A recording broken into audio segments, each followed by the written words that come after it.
аудитории по афинитет и демографски данни. Отиваме на кампании, дисплейна мрежа. Избираме плюс насочване.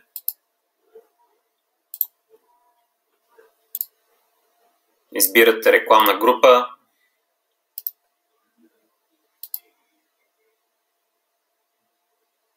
От насочване избираме категория аудитории по афинитет. Може да добавим интересуващите ни. Появяват се в избрани. Избирате само офериране. Запазвате. За да добавите демографски данни,